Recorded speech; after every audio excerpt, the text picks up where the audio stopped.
मित्रों, आज एक बहुत बड़ी समस्या पर हम विचार करने के लिए आपके सामने प्रस्तुत हुए हैं। आजकल प्रीति भोज में एक नया चलन हुआ है। लोग खड़े खड़े खाना खाते हैं, जिसको कोई बुफे सिस्टम कहता है, कोई बफर सिस्टम कहता है। यह पाश्चात्य देशों से आकर के हमारे देश में प्रचलित हुआ है। कुछ वर्षों के पीछे अगर हम जाएं तो ध्यान देंगे कि पहले किसी भी कार्यक्रम में लोग ज़मीन पर बैठ करके टाट पट्टी पर खाना खाया करते थे। नए नए पत्तों की पत्तल बनाई जाती थी, उसे धुला जाता था और लोगों के सामने टाट पट्टी पर बैठे हुए लोगों के सामने पर रखा जाता था। उस पर सूखी सब्जी रखी जाती थी। मिट्टी के कढ़ाई में रसेदार सब्जी रखी जाती थी। बुनिया रखा जाता था। अलग से नमक दिया जाता था और लोग उस नमक को सूखी सब्जी में मिला करके गर्मा गर्म पूरी और कचौरी के साथ खाया करते थे। पेट भर खाते थे। परोसने वाले बार बार पूछते भी थे, भैया ले लीजिए, एक कचौड़ी और ले लीजिए, एक पूरी और ले लीजिए। बाद में कुछ पढ़े लिखे लोगों ने इस समस्या को हटा करके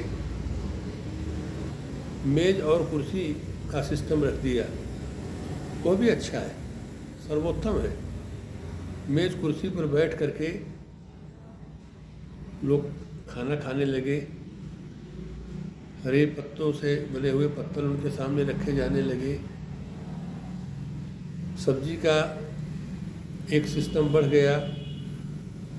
सूखी सब्जी में नमक पहले से डाला जाने लगा। पूड़ी कचौड़ी गर्मा गर्म के साथ बुनिया के साथ लोग खाना खाने लगे। इन दोनों सिस्टमों में एक समानता थी। आपको लोग परोस के खिलाते थे, पूछ के खिलाते थे और आपके भोजन के पास पानी का गिलास भी होता था, चाहे पहले कुल्हड़ रहता हो या प्लास्टिक का गिलास। लेकिन जो आज ये बुफे सिस्टम हुआ है, इसकी परेशानी को देखिए। सबसे बड़ी बात, हरा पत्तल तो हट गया, प्लास्टिक के पत्तल आ गए। जिस प्लास्टिक में हमारे बुजुर्ग अवॉइड करते थे, उस प्लास्टिक में हम खाना खाते हैं। दूसरी बात, वह इतनी हल्की होती है कि किसी भी वक्त हाथ से गिर सकती है।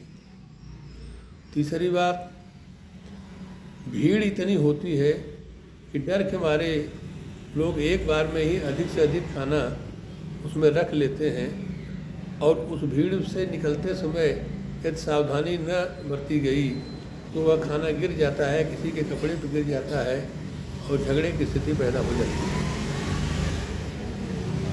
लोगों की आदत बन गई है, पत्तल में खाना ले लेंगे लेकिन मेज़ के पास सटे ही रहेंगे। ये नहीं कि दूर हट करके अपना खाना खाएं और दोबारा आकर के फिर अपने खाने को लें।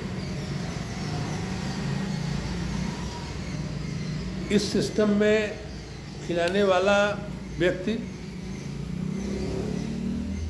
कोई है नहीं। आप अगर खाना खाएं या न खाएं, कोई पूछने वाला नहीं होता है। पहले के सिस्टम में समय के हिसाब से हर चीज़ें रखी जाती थी। आजकल के इस बुफे के सिस्टम में कई तरह की सब्जियां, कई तरह के पकवान रखे जाते हैं।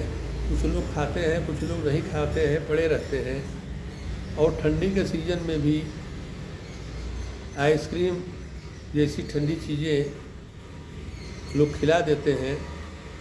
परिणाम क्या होता है, दूसरे दिन खाने वाले का पेट भी खराब हो जाता है। और चूँकि संपूर्ण खाना लोग खा नहीं पाते हैं, इसलिए वह सुबह खाना बच जाता है और वेटर्स के द्वारा या बनाने वाले के द्वारा उसे फेंक दिया जाता है, जिससे देश का बहुत बड़ा नुकसान होता है, समाज का बहुत बड़ा नुकसान होता है।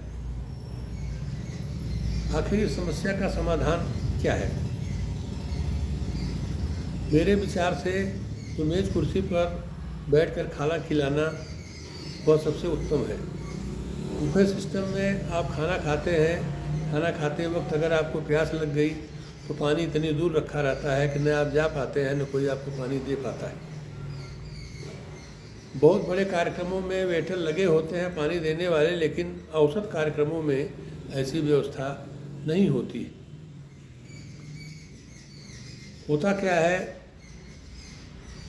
लोग खाना तो खाते हैं लेकिन पेट भी भर जाता है, लेकिन मन नहीं भरता। खाना इतना ऑयली होता है। पहले के ज़माने में खाना बड़ा ही सात्विक होता था, लोगों को नुकसान नहीं करता था।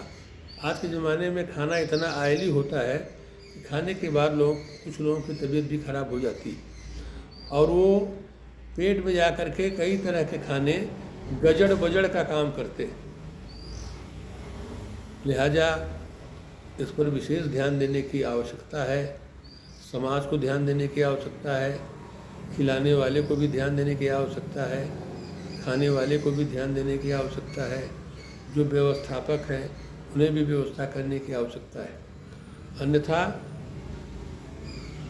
सामान बहुत जो खराब हो रहा है, पैसा बर्बाद हो रहा है, वह व्यक्ति का एक बहुत बड़ा अंशदान होता है, उसकी गाढ़ी पूंजी की कमाई होती है।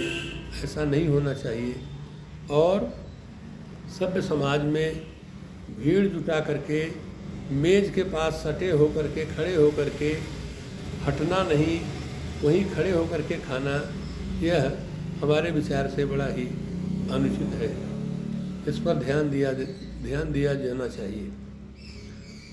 यदि मेरा सुझाव आपको पसंद हो तो मेरी आपसे विनती है, कृपया मेरे इस वीडियो को शेयर कर दीजिए, लाइक कर दीजिए, ताकि समसामयिक, सामाजिक और उपयोगी बातों को मैं आप सबके सामने प्रस्तुत कर सकूं। यदि कोई कमेंट्स हो तो कृपया आप मुझे बताइएगा, मैं आपका बहुत ही आभारी रहूँगा। बहुत बहुत धन्यवाद।